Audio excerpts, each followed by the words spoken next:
CNN political commentators, senior political commentators Van Jones and David Urban, as well as CNN host and political commentator Michael Smerconish. What a group I have here right now. So what I want to do, if I can, I want to have an open, battle royale melee in a second, but I want to go down the line with some very specific short questions to each one of you first, okay? Van, let me start with you.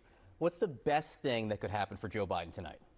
For Donald Trump to be Donald Trump, for him to do his normal crazy stuff, for Biden to be able to provoke him into breaking with his pretense of being presidential tonight and go nuts. What's the worst thing that could happen to Joe Biden tonight? Well, he could have a senior moment, and the thing is, he could be himself. No. And the thing is that it won't be forgiven. People have senior moments all the time. I say dumb stuff all the time. But if he does something that's more than usual, that could be very bad for him. David Urban, what's the best thing that could happen for Donald Trump tonight? Yeah, so the president that showed up in the second debate in 2020, if that guy shows up tonight, he gets the W.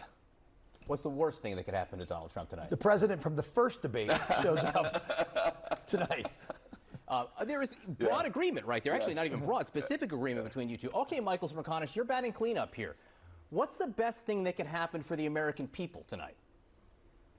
That we see an A game from each of them, and that we get to see both of them, not only in terms of that which they say, the substance, but the way in which they comport themselves. I maintain that more important tonight is how each of them says it rather than what they say, because for Trump, you're looking at his temperament. And for Biden, you're looking at his mental acuity. So I don't think it's going to be a function of reading the transcript tomorrow, but rather you could almost watch it muted and get a vibe for how each of them is performing. And then finally, Michael, what's the worst thing that could happen for the American people tonight? Probably that it's just a slugfest, and that we learn nothing, that despite the fact that the microphone is being muted, by the way, I'm not a fan of that, and I can explain, but that we learn nothing. I think that would be the worst thing for America. All right, this is the Battle Royale part of this panel that I promised here. Michael, since you just teed it up, talk to us about your feelings. Spill.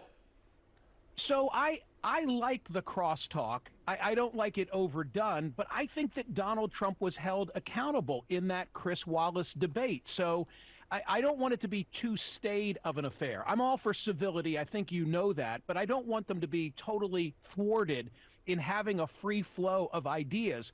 So I loved that demonstration because I wondered, how is it going to function? I have a colleague, my producer, who's 8 feet away from me right now. I'm looking at her, TC, and she speaks often when her mic, she's speaking right now. So the candidates are still going to hear one another, and how that dynamic plays out is most interesting to me. Yeah, so what Michael said earlier about the visuals, right? You can turn it off and almost watch it. If you look at the debate, back that 2020 debate, when the last time these gentlemen were both on the stage together, you look at Joe Biden, he's a markedly younger Joe Biden. Not just 4 years younger, but he looks 100 years younger. He looks more robust. He doesn't look like an old man. He's not shuffling. The gentleman we see today in the news that'll come to this arena is distinctly an older man. You remember when Barack Obama took over as president, he looked very robust and young. When he left, he looked like somebody's grandfather. The presidency takes a toll, and it has taken a giant toll on Joe Biden. And that's, people are going to watch that. They're going to see it. And we're going to see who shows up. I'm not laughing at what you said. I'm only laughing at this is being said by a man wearing a dress polo right now. Don't give away my secret. Don't give away my secret, Berman. Don't give away my secret, Berman. Man, go ahead. Well, look, everybody's kind of wants to focus on Biden. Look, Trump's got problems tonight as well. Trump's in a box he's never been in before. There's no audience. So that oxygen that he gets from dropping his insult comic stuff, there's nobody that's going to be laughing at his jokes.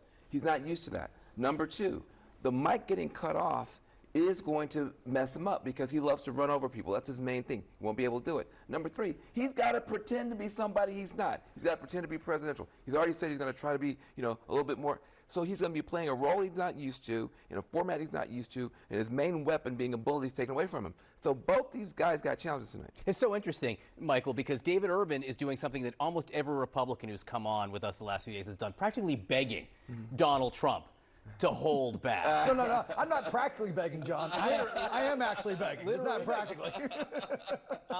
That's actually shouldn't be a high bar, Michael, should it? It's so true that like meds could influence both of them. And by the way, I'm not playing along and thinking that one of them is on meds, but one could use a Valium and the other probably could drink a Red Bull, because from one, you need more energy, and from the other, you need less. And I don't know that Trump is capable of reining it in.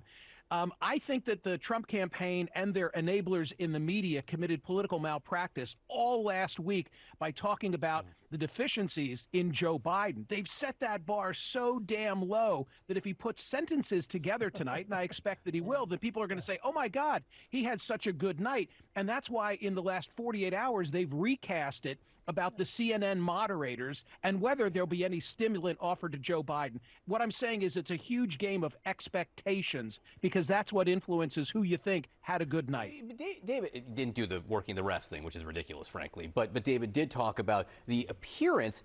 State of the Union Joe Biden isn't exactly, let me put it this way. State of the Union Joe Biden isn't perceived to be the way that David just described right there, is he? Right, no, I mean, I don't know what they're doing. I agree with Brother Smerconish. They literally made it be if Biden can walk out there on his own legs without a mirror. He's like, he can fog the mirror. He doesn't walk out there with a walker. Then he could be president. But I will say there's some truth to this in that Donald Trump is a force of nature. Anybody's been in the room with this guy, he is a freight train. He's a grizzly bear. Anybody who can stand up to that guy for an hour and a half, I couldn't stand up to that guy for an hour and a half, is fit to be president. So if he's able to do it, if he's able to put some lefts and rights together for an hour and a half against this guy, it is going to be requalifying for Joe Biden tonight. And David, for all the working the refs that has gone on, you haven't done it, and it really hasn't happened here, but it's out there.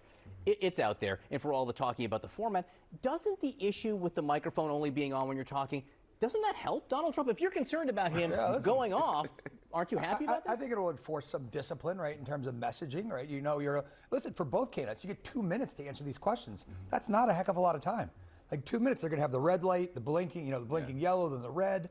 I mean, that's a pretty quick amount of time to respond. Then another sir rebuttal for a minute, then rebuttal, then a sir rebuttal. So it's not a whole lot of time. So I am hopeful that 2 minute time frame, the mic getting cut off, will force the former president to be more disciplined in his responses and really talk about the substantive issues. Because I think if he talks about the border, if he talks about crime, foreign policy, debacle in Afghanistan, if he can stick to those issues, right? Inflation, real wage growth, all those issues that people in America care about, then again, he comes home with a W. Look, there's an incredible opportunity for substance tonight, and I think hopefully we will see a lot of that. Michael Smerconish, David Urban, Van Jones, what a great discussion. Battle Royale. Off the top, George the Animal Steele off the top rope. I was going to say, it's like open auditions for the King and I right now. I appreciate being part of that. Thank you all for being here.